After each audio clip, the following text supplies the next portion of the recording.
마태복음 6장 16절부터 24절까지 우리 한 목소리로 함께 읽겠습니다. 금식할 때에 너희는 외식하는 자들 같이 슬픈 기색을 보이지 말라. 그들은 금식하는 것을 사람에게 보이려고 얼굴을 흉하게 하느니라. 내가 진실로 너희에게 이르노니 그들은 자기 상을 이미 받았느니라. 너는 금식할 때에 머리에 기름을 바르고 얼굴을 씻으라. 이는 금식하는 자로 사람에게 보이지 않고 오직 은밀한 중에 계신 내 아버지께 보이게 하려 함이라. 은밀한 중에 보시는 내 아버지께서 갚으시리라.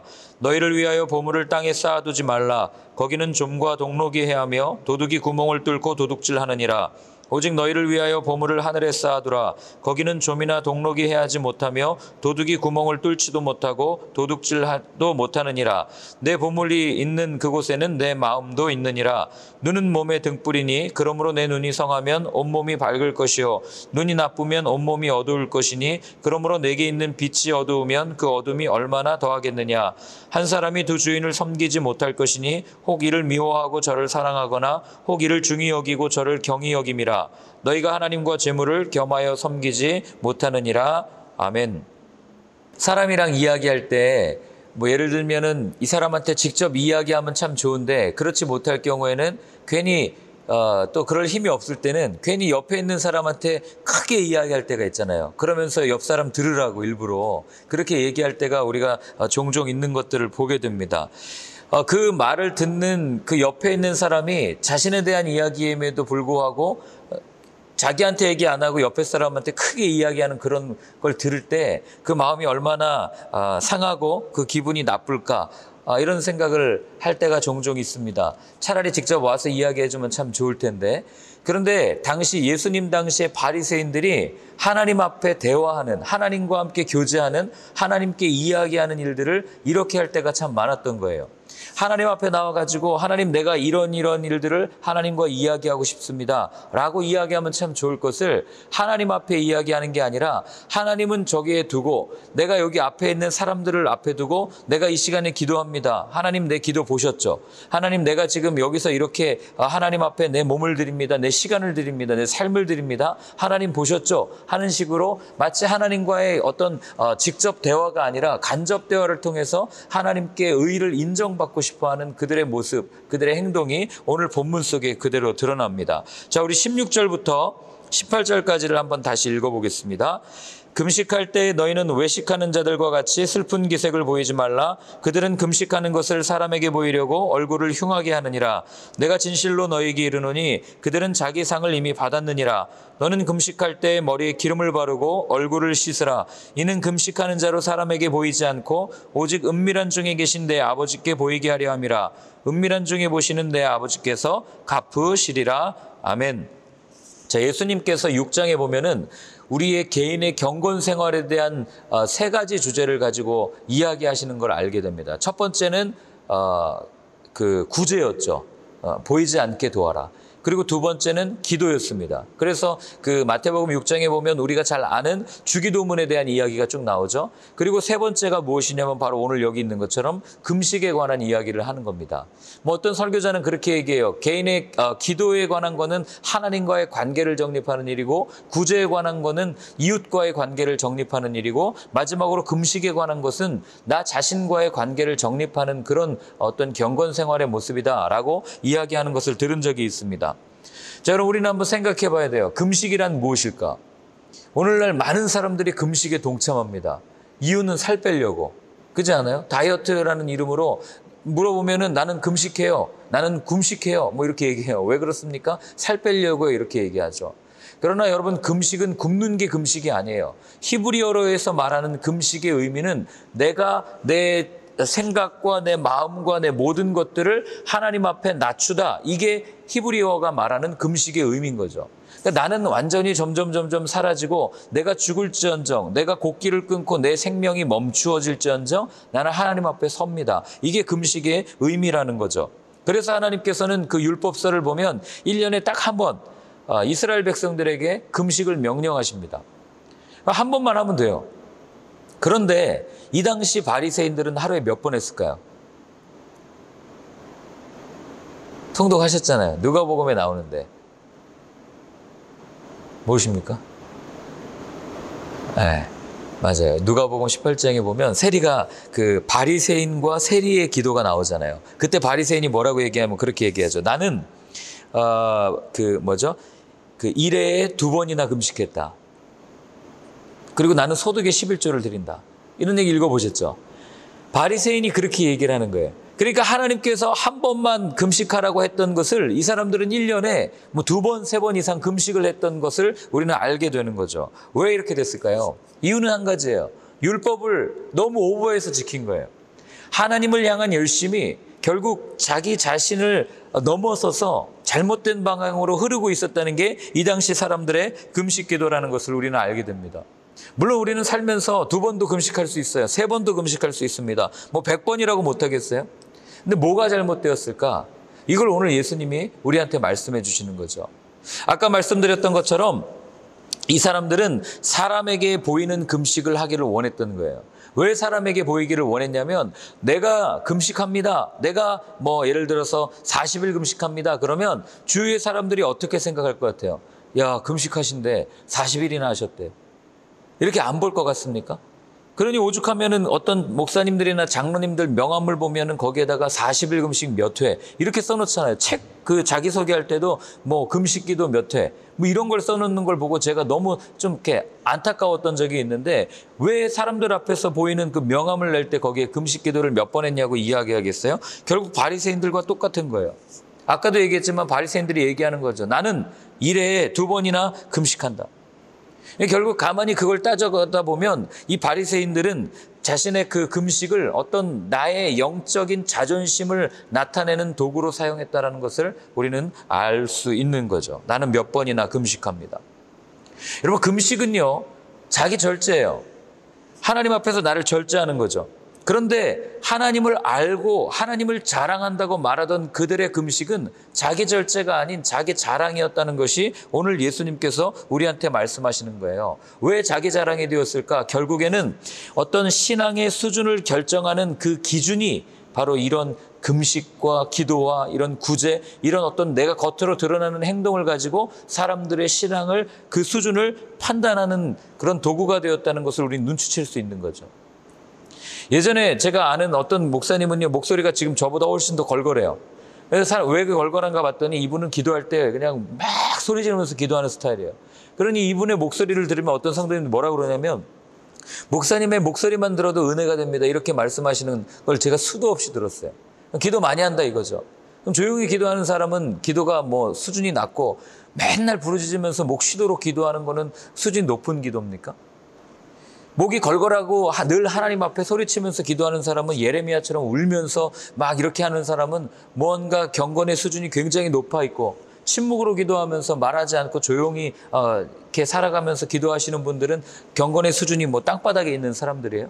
그게 아니라는 걸 우리는 알면서도 우리는 은연중에 나도 모르게 그런 모습이 겉으로 드러나면 굉장히 거룩하고 이 사람은 굉장히 신앙의 수준이 높은 사람이야 라고 생각할 때가 얼마나 많은지 모른다는 거죠.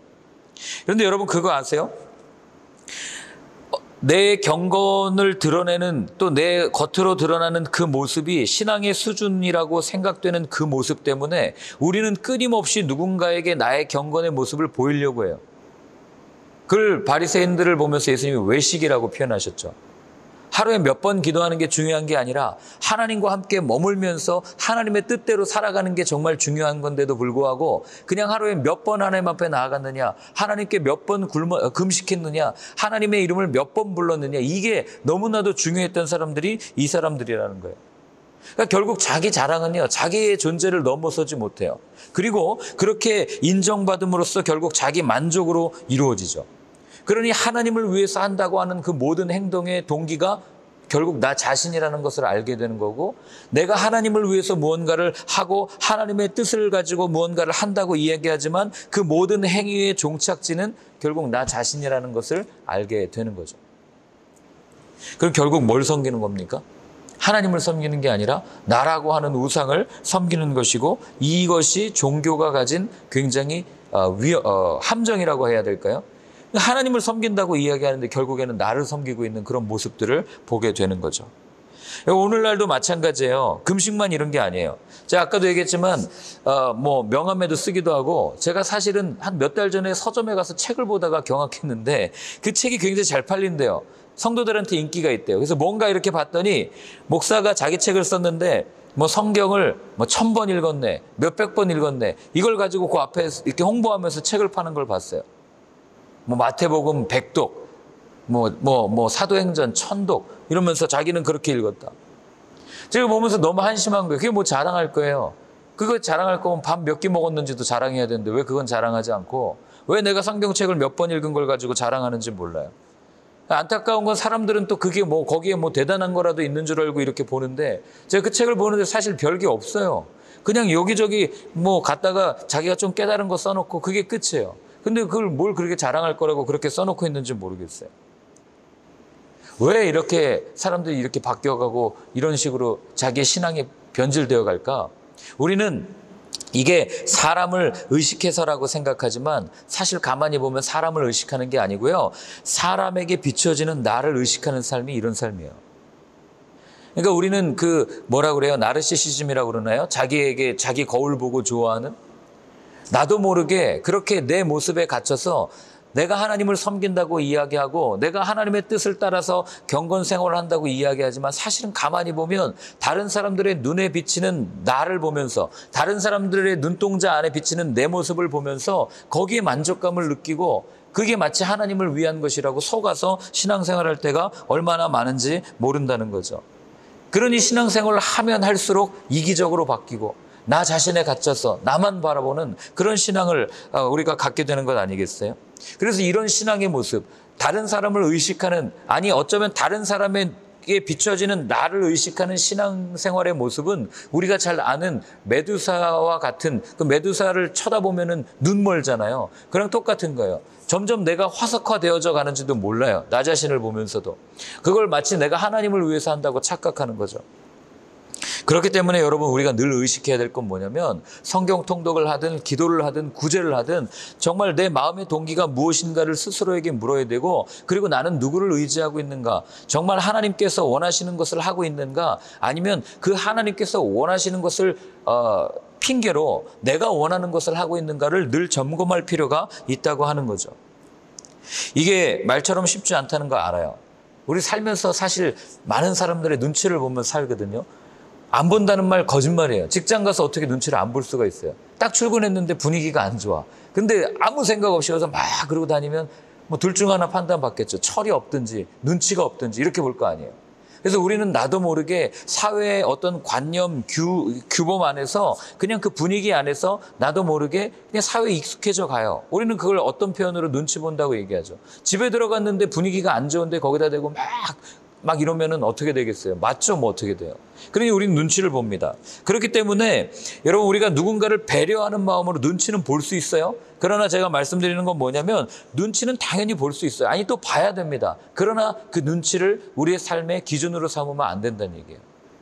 다른 사람들이 배려하는 마음으로, 사랑하는 마음으로 뭐 말도 아껴줄 수 있고 충분히 눈치 봐줄 수 있지만, 그러나 그것이 우리의 삶의 기준이 되어버리면 여러분, 우리는 다른 사람의 눈에 비치는 그 어떤 모습, 또한 그 모습에 비치는 나 자신이 기준이 되어서 하나님으로부터 점점 멀어져서 나 자신을 숭배하는 삶으로 변질될 수 있다는 것을 꼭 기억해야 한다는 거죠. 자, 19절부터 23절까지 같이 읽겠습니다. 너희를 위하여 보물을 땅에 쌓아두지 말라. 거기는 좀과 동록이 해하며 도둑이 구멍을 뚫고 도둑질하느니라. 오직 너희를 위하여 보물을 하늘에 쌓아두라. 거기는 좀이나 동록이 해하지 못하며 도둑이 구멍을 뚫지도 못하고 도둑질도 못하느니라. 내 보물이 있는 그곳에는 내 마음도 있느니라. 눈은 몸의 등불이니 그러므로 내 눈이 성하면 온몸이 밝을 것이요 눈이 나쁘면 온몸이 어두울 것이나 그러므로 어두울 것이니 그러므로 내게 있는 빛이 어두우면 그 어두움이 얼마나 더하겠느냐. 아멘. 자, 두 번째로 우리한테 주시는 이 말씀은 보물에 관한 말씀이에요. 보물. 우리는 보물하면 돈이라고 생각하기 쉬운데 뭐 돈에 관한 말씀이기도 해요. 그런데 사실은 가만히 보면 이 말씀은 돈에 관한 말씀이 아니에요. 자, 거기 보면 예수님이 보물을 쌓아두지 말라라고 먼저 이야기하시는데, 여러분은 왜 보물을 쌓아두십니까? 또 여러분들은 왜 내가 그 버는 수입의 일정을 가지고 저축하시고 그렇게 쌓아둬요. 뭐 간단하죠. 없으면 불편하잖아요. 안 그렇습니까? 돈이 없으면 얼마나 불편한 세상을 우리가 살고 있어요. 사실이잖아요. 그리고 또 돈이 없으면 얼마나 무시당해요. 발레 타러 가도요. 조그만 차 타고 가면은 발레 타시는 분이 내리세요. 뭐 이렇게 하다가도 좋은 차 타고 똑같은 데 갔더니 물론 그분의 개인적인 인격일 수도 있겠지만 가면 예 내리세요. 좀 달라요. 제가 그걸 느낍니다. 여러분 안 느껴보셨어요? 백화점을 가도요. 허름하게 입고 갈 때랑 똑같은 곳을 좋게 이렇게 꾸며서 잘 입고 갈 때랑 달라요. 그래서 여성분들이 백화점 갈 때 함부로 안 입고 간대요. 뭐 옷을 사더라도 무시 안 당하려고 옷을 입고 간다고 그러더라고요. 제가 그런 얘기를 들을 때마다 좀 씁쓸한 그런 마음이 들긴 하지만 자, 뭐 오늘날 살아가는데 돈이 필요한 건 당연한 거죠. 그럼 어쩌라는 거예요, 오늘 본문은? 모으지 말고 그냥 다 쓰라는 얘기인가? 내가 한 달 수입을 예를 들어서 뭐 300만 원을 벌었다. 그럼 그 300만 원을 잔고 제로로 만들고 무조건 다 쓰라고 쌓아두지 말라 하시는 건가? 우리 이렇게 생각할 수 있죠. 그러나 그게 아니라는 거에 오늘 말씀에 읽다 보면 답이 나옵니다. 자, 예수님께서 이 말씀을 하신 이유가 있어요. 그게 뭐냐면 당시 사람들은요. 로마의 압제를 받고 있었죠. 로마의 압제를 받고 있을 때 얼마나 불편해요. 그런데 돈이 있으면 그 모든 압제로부터 조금 자유를 누릴 수 있었어요. 눈치를 보지 않아도 되었다고요. 그리고 로마인들도 돈 있는 유대인들의 눈치를 그들이 봤어요. 그리고 그들을 함부로 대하지 않았습니다. 그리고 서로 이렇게 손을 붙잡으려 했고 권력을 가지고 서로 나누면서 그 지역을 다스리는데 상부상조했던 모습들을 보게 된 거죠. 그러니 돈이 있으면 사람을 부릴 수도 있고 내 마음대로 할 수 있는 그런 상황에 이 사람들이 살고 있었던 거죠. 그러니까 이들이 갖고 있던 생각은 어떤 상황이 와도 로마의 식민지로 있어도 돈이 있으면 무시당하지 않을 수 있고 돈이 있으면 내가 원하는 대로 살 수 있어라는 생각을 이들이 가졌던 거예요. 이 생각과 이 모습 오늘날이랑 별로 다를 게 없지 않습니까? 돈이 많으면 나를 보호해 줄 거다. 돈이 나를 보호해 줄 거다. 이런 사고도 그렇고. 그러니까 돈에 관한 재물에 관한 사람들의 마음은 예나 지금이나 똑같다는 것을 우리는 알게 되는 거죠. 그러나 여러분들 많이 들어오셨겠지만 돈이 있으면 내 소유가 많아지면 내 두려움이 사라집니까? 뭐 어느 일정 선까지는 그러겠죠. 어떤 책 봤더니 내가 가지고 있는 소유가 내 행복과의 관계 지수를 그래프로 나타났더니 급상승하더라고요. 돈이 많으면 급상승하다가 일정 수준이 지나면 그냥 쭉 가요. 그런데 이게 쭉 갈 것 같지만 행복 지수가 가다가 저는 점점 떨어지는 것을 많이 봅니다. 왠지 아세요? 내가 소유한 것을 지키기 위해서 결국에는 그거 신경 쓰다가 그걸 잃을까 봐 더 두려워하는 사람들의 마음을 많이 봤어요. 처음에는 돈을 벌어야지 하는 마음으로 주식을 시작합니다. 그리고 뭔가 내 삶을, 내 수준을 높여줄 수 있는 어떤 사닥다리라고 생각하고 주식을 해요. 그런데 주식이 뭐 마냥 좋아요? 하다 보면 잃을 때도 있고 다 잃을 때도 있고 그러다 보면 어떻게 합니까? 마음이 완전히 이 폭풍 치는 것처럼 혼란을 경험할 때가 있어요. 내가 가진 것을 잃을까 봐 두려워서 매일 이 패드나 컴퓨터 켜놓고 그 숫자에 중독돼가지고 살아가는 사람을 한둘 본 게 아닙니다. 내가 가지고 있는 소유, 나의 신분을 높여줄 것이라고 생각하는 그런 도구들이 결국은 나를 보호해주는 것이 아니라 내게 더 두려움을 주고 나중에는 내가 거기에 묶여서 종속되어서 질질질질 끌려다니는 모습이 중독이라는 이름 아니겠어요? 내가 즐거워하는 나의 취미 생활이 나에게 행복을 주고 내 삶을 윤택하게 해줄 거라고 이야기하지만 그게 일정 수준 그 욕심이 더해져서 일정 수준을 넘어가면 그거 안 하면 마치 금단현상 오는 것처럼 막 온몸이 떨리고 무조건 그걸 해야만 하고 내 몸이 개운한 것 같고 이렇게 중독으로 가는 게 우리가 가지고 있는 소유, 우리가 가지고 있는 욕심에 대한 예수님의 말씀이라는 것을 우리는 알아야 한다는 거죠. 하나님께서는 우리를 자유한 존재로 지으셨는데 그리고 우리가 이 세상을 살면서 모든 것을 다스리고 모든 것을 자유하게 누리라고 하나님을 섬기라고 우리를 지어주셨는데 점점 자유하라고 지어주신 그 많은 도구들, 인간의 발명품이라든지 이런 모든 것들이 결국에는 우리를 점점 이렇게 올가매는 이렇게 뭐라고 그래야 돼요? 이렇게 꼼짝달싹 못하게 만드는 그런 도구로 전락하게 되는 것을 보게 되는 거죠. 그리고 우리는 점점 그 도구를 의지하면서 그 도구를 숭배하게 됩니다. 이게 우상숭배의 과정이에요. 성경이 말하는.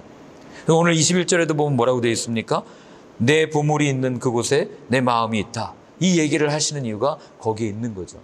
처음에는 보물이 나를 조금 더 좋아지게 할 거야. 하나님을 더 잘 섬길 수 있게 할 거야. 내가 돈이 많아지면 하나님을 위해서 선교도 하고 열심히 해야지 라는 마음으로 하나님께 구하면서 재정도 넉넉해지고 소유가 늘어가지만 그 늘어가면 늘어갈수록 점점 하나님 대신에 그 하나님이 있어야 할 마음에 그것들이 가득 채워지는 그런 모습을 보면서 실망할 때도 참 많이 있는 거죠. 그런데 제가 어제 이 본문을 보면서 예수님께서 돈이라고 표현하지 않고 보물로 표현하신 것을 보면서 사실 조금 이렇게 뭐라고 그래야 돼요? 이렇게 깜짝 놀랐습니다. 왜냐하면 이렇게 질문할 수 있어요. 여러분들이 가지고 있는 보물은 무엇입니까? 제가 앞에서 돈에 대해서 쭉 이야기했기 때문에 내 인생에 돈은 별로 그렇게 중요하지 않아. 나는 그냥 쓸 만큼만 있으면 돼 라고 생각하는 많은 분들에게 묻는 질문이에요. 당신의 보물은 무엇입니까? 돈이 아니고. 여러분, 내가 예수님보다 인맥을 소중하게 여긴다면 그 인맥이 내 보물인 거죠. 교회도 보면 인맥 때문에 오시는 분들이 있거든요. 내가 예수님보다 먹는 게 더 소중하게 느껴진다면 내게 있어서는 음식이 내 보물인 거예요. 내가 옷 입는 게, 내가 가지고 있는 게, 내가 무언가를 소유하려는 게 예수님보다 더 마음이 커진다면 그게 우리에게 있는 보물 아니겠습니까? 그래서 우리가 늘 물어야 될 건 뭐냐면 내게 있는 보물은 무엇입니까? 내가 내 마음에 쌓아두고 있는 보물은 무엇입니까? 이걸 우리가 스스로 늘 점검하지 않는다면 어쩌면 우리는 편리라는 이름으로 아니면 합리성이라는 이름으로 점점 내 자신이 하나님 아닌 다른 것들을 내 마음에 쌓아가는 줄도 모르고 그렇게 변질되어가는 그런 모습을 이렇게 갈 때가 있다는 거죠. 그게 바리새인들에게 하신 예수님의 말씀이에요. 그럼 나는 우상숭배 안 하는데요. 이런 분들에게 제가 그 우상숭배를 하는지 안 하는지 확실하게 알려드릴 수 있는 기준을 알려드릴까요? 그게 뭐냐면 내가 가지고 있는 걸 다 놓아보면 알아요. 내가 놓지 못하는 게 내 마음에 있는 보물이고 내가 놓지 못하는 게 내가 섬기고 있는 우상이기 때문에 그래요. 제가 이걸 언제 경험했냐면요. 제가 놓지 못하는 게 있었어요. 뭐라고 말씀드리긴 못하지만 그래서 하나님 앞에 기도도 열심히 했어요. 매주 나가서 매주가 뭐예요? 매일 나가서 기도하면서 하나님을 위해서 내 삶을 드리겠습니다 라고 했는데 기도를 하고 결국 이른 종착지가 뭐냐면 끝까지 하나님 앞에 포기하지 않는 그 한 가지가 있었어요. 하나님께서는 그걸 놓게 하시더라고요. 그게 야곱의 환도뼈예요. 야곱이 하나님을 위해서 모든 걸 다 한다고 이야기하지만 결국에는 하나님을 위해서 끝까지 씨름하면서 포기하지 않는 게 있어요. 그때 하나님께서 어떻게 합니까? 이 허벅자리에 있는 이 관절뼈를 치시잖아요. 평생을 장애를 안고 살아가게 만들잖아요. 그리고 나서 야곱이 조금씩 하나님을 알아가고 나중에는 엘베델의 자리에까지 올라가서 모든 것을 버리고 하나님을 향해서 걸어가는 그의 인생의 여정을 우리에게 들려주지 않아요? 똑같은 거죠. 가족이 될 수도 있고요. 사랑하는 사람이 될 수 있고 직장이 될 수도 있고 관계가 될 수 있고 내 소유가 될 수 있고 또는 내가 가지고 있는 부동산이 될 수도 있어요. 하나님 앞에 내가 이걸 포기합니다 라고 모든 것을 포기할 수 있는 내가 하나님이 정말 소중합니다 고백하는 것이 입의 고백이 아니라. 그래서 예수님께서 부자 청년한테 이렇게 말씀하시죠. 제가 읽어드릴게요. 마태복음 19장 21절 22절인데요. 예수께서 이르시되 내가 온전하고자 할진대 가서 내 소유를 팔아 가난한 자들에게 주라. 그리하면 하늘에서 보화가 내게 있으리라. 그리고 와서 나를 따르라 하시니 그 청년이 재물이 많음으로 이 말씀을 듣고 근심하며 가니라. 무슨 말씀이에요? 이거는 그 소유에 관한 문제가 아니에요. 너 지금 누굴 의지하고 있느냐라고 하는 그 마음을 정확하게 간파하신 예수님의 질문인 거죠. 하나님이냐, 돈이냐, 하나님이냐, 세상이냐, 이걸 분명하게 묻고 있는 거예요. 그러면 우리는 생각할 수 있어요. 뭐 아니면 도, 선, 악이면 악. 이걸 가지고 이분법적 사고라고 그러는데 하나님은 그 성경 보면 이분법적 사고가 아닌 게 맞는데 왜 여기서는 이런 걸로 이렇게 말씀하십니까? 라고 얘기하지만 여러분 성경을 보세요. 하나님과 나 사이에 있어서 구원에 관한 문제에 있어서는 절대로 타협이 있을 수가 없어요. 거의 흑백 논리에 가까워요. 하나님 아니면 세상입니다. 구약도 그렇고 신약도 그래요. 그래서 오늘 예수님이 뭐라고 얘기하십니까? 이렇게 얘기하죠. 한 사람이 두 주인을 섬기지 못할 것이니 혹 이를 미워하고 저를 사랑하거나 혹 이를 중히 여기고 저를 경히 여김이라 너희가 하나님과 재물을 겸하여 섬기지 못하느니라. 이게 하나님이 이기적으로 보이십니까? 이기적인 게 아니라 그냥 우리의 마음은 하나님께서 그냥 내가 너의 사랑을 다 독차지하고 싶어라고 하는 하나님의 마음이 이렇게 표현된 거예요. 여러분, 사람은요, 두 주인을 섬기지 못한다는 게 분명한 게 우리는 우리의 마음에 여러 개의 방이 있다고 생각해요. 근데 한번 가만히 여러분의 삶을 성찰해 보십시오. 우리의 마음에는 방이 하나밖에 없어요. 하나가 들어오면 하나가 경히 여겨지게 되어 있다고요.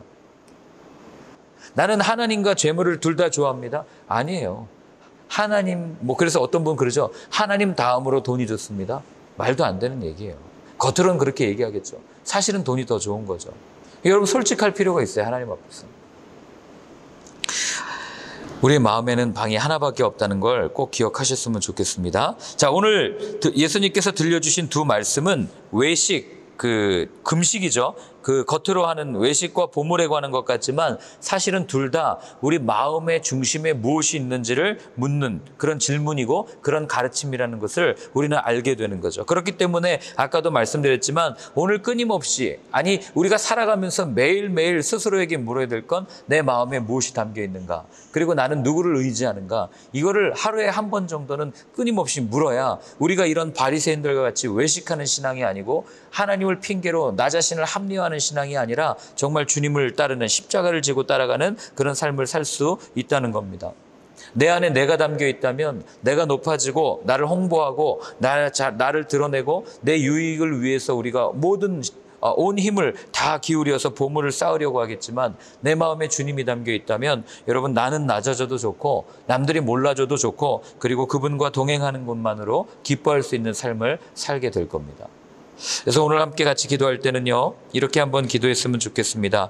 주님, 내 마음에 주님을 향한 마음이 가득할 수 있도록 주님 나를 붙잡아 주시옵소서. 무엇보다 내 마음에 파수꾼을 두어서 정말 그 마음, 주님께서 주신 그 마음을 잘 지킬 수 있는 하루가 되게 하여 주옵소서. 우리 그렇게 한번 같이 기도하겠습니다. 하나님 아버지, 오늘도 주님 앞에 나아갑니다. 주님, 내 마음 주님께서 지켜주시지 않으면 수시로 넘어집니다. 나를 자랑하고 싶고 드러내고 싶고 또 내 것을 위해서 온 힘을 다하여 달려가고 싶을 때가 얼마나 많은지 모릅니다. 늘 주님을 위해서 산다고 말하지만 그러나 결국 살다 보면 주님을 위해 사는 것이 아니라 나 자신을 위해서 살아갈 때가 얼마나 많은지요. 주님, 이 타락하고 부패한 마음을 다시 한번 십자가 앞에 내어놓습니다. 주님, 이 마음 받아주시고 정결한 마음으로 채워주셔서 하나님, 주님께서 주신 그 마음을 하나도 잃지 않고 주님 앞에 가는 그날까지 온전함으로 나아갈 수 있는 삶이 될 수 있도록 저희들 붙잡아 주시옵소서. 주님, 오늘도 주님 앞에 내어드립니다. 오늘 삶도 내어드립니다. 우리 마음의 동기를 보시는 주님, 정말 그렇게 주님 앞에 온전함으로 나아갈 때 주님의 뜻을 이루며 나아가는 나의 삶, 우리의 삶이 되어줄 수 있도록 주여 인도하여 주시옵소서. 이제는 우리 주 예수 그리스도의 크신 은혜와 하나님 아버지의 사랑과 성령의 인도하심이 주님께서 주신 마음을 잘 지키고 주님의 뜻대로 살아가겠다고 다짐하는 모든 분들 머리 위에 이제로부터 영원까지 늘 함께하여 주옵시기를 간절히 축원하옵나이다. 아멘.